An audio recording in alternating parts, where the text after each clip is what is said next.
អ្នកខ្លះមិនចេះរកសុខដាក់ខ្លួនទេមួយថ្ងៃបៀតបៀនអ្នកនេះបៀតបៀនអ្នកនោះនិយាយតែរឿងមិនល្អពីគេហេតុអីជីវិតយើងខ្លីណាស់ដោះស្រាយតែបញ្ហាខ្លួនឯងពីមួយថ្ងៃទៅមួយថ្ងៃមិនទាំងចេះចប់ផងនៅឆ្លៀតសន្សំរឿងអ្នកដទៃទៀតនៅឆ្លៀតនិយាយអាក្រក់ពីអ្នកដទៃទៀតអំរែករបស់ជីវិតយើងវាមិនតិចទេចាយពេលនៅជាមួយខ្លួនយើងមុខរបរយើងអាជីវកម្មយើងឲ្យច្រើនហើយទុកមាត់យើងនិងខួរក្បាលយើងញ៉ាំរបស់ឆ្ងាញ់គិតរឿងល្អពីព្រោះកាលណាមាត់យើងល្អវាសនារបស់យើងល្អ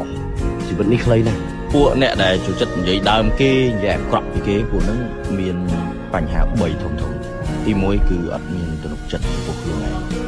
ដោយសារតែពួកគេអត់មានអីមួយដែលគួរចាប់អារម្មណ៍ជីវិតវាហាក់ដូចជាល្ងឹតសូន្យសងណាអញ្ចឹងហើយបានជាពួកគេយកយើងឬក៏បុគ្គលដតីផ្សេងហ្នឹងទៅនិយាយប្រាប់អ្នកដតីជីវិតពួកហ្នឹងអត់មានខ្លឹមសារណាមួយដែលអាចយកជាគំរូដើម្បីឲ្យគេរាប់អាននោះទេដូច្នេះហើយបានជាពួកគេតែងតែយកយើងទៅធ្វើជាប្រធានបទរឿងទី2គឺចំណែនមិនថាតែអ្នកដែលស្អប់យើងទេពេលខ្លះសូម្បីតែអ្នកចិត្តស្និទ្ធជាមួយយើងបំផុតនៅតែលួចចំណែនយើងព្រោះសូម្បីតែយើងនេះក៏ស្មានមិនដល់ចំពោះលទ្ធផលខ្លួនឯងផងចំណែនចំពោះលទ្ធផលខ្លួនឯងផងចុះទៅរំពួកហ្នឹងពួកគេមើលមកយើងជារបស់ដែលពួកគេចង់បានជាទីបំផុតព្រោះពួកគាត់ខ្វះពួកគាត់អវិជ្ជមានហើយពួកគាត់មានបញ្ហាច្រើនណាស់ដែលដោះមិនចេះអស់អញ្ចឹងហើយយកយើងទៅកំសាន្តលេងអញ្ចឹងដែររឿងទី3គឺពួកគាត់តាក់ទាញចំណាប់អារម្មណ៍ពួកហ្នឹងខ្វះចំណាប់អារម្មណ៍ខ្លាំងមែនទេហើយពួកហ្នឹងអត់សូវមានផ្លូវចិត្តរឹងមាំទេដូច្នេះហើយពួកគេតែងតែត្រូវការមនុស្សមួយក្រុមផ្ដុំគ្នាជជែកវែកញែកពីអ្នកអញ្ចឹងយើងប្រហែលជាអាច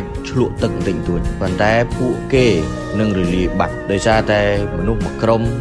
ដែលពួកគេប្រមូលផ្ដុំគ្នាហ្នឹងអស់អ្នកនិយាយនឹងនិយាយដើមគ្នាឯងអញ្ចឹងហើយបែកក្រុមរលាយបាត់បន្តិចម្ដងបើសិនជាអ្នកជួបរឿងបែបនេះរឿងដែលត្រូវតបគឺកុំតបបន្តរស់នៅឲ្យមានក្តីសុខព្រោះក្រុមគ្រួសារយើងនេះដូចជាយើងមិនទាន់មានពេលគ្រប់គ្រាន់ផ្ដល់ភាពកក់ក្ដៅមិនទាន់មានពេលគ្រប់គ្រាន់រស់នៅមួយគ្នាឲ្យមានក្តីសុខមានរឿងអីដែលយើងត្រូវចំណាយពេលទៅតបជាមួយនឹងរឿងរវល់រលុយចំហមិនទាន់ទាំងមានពេលអង្គុយផងណាអញ្ចឹងមានពេលណាទៅស្រាវជ្រាវនេះនោះយកទៅធ្វើជាប្រធានបទអញ្ចឹងអ្នកដែលស្ដោះទឹកមាត់ដាក់ខ្នងយើងគឺជាពួកដែលនៅពីក្រោយយើង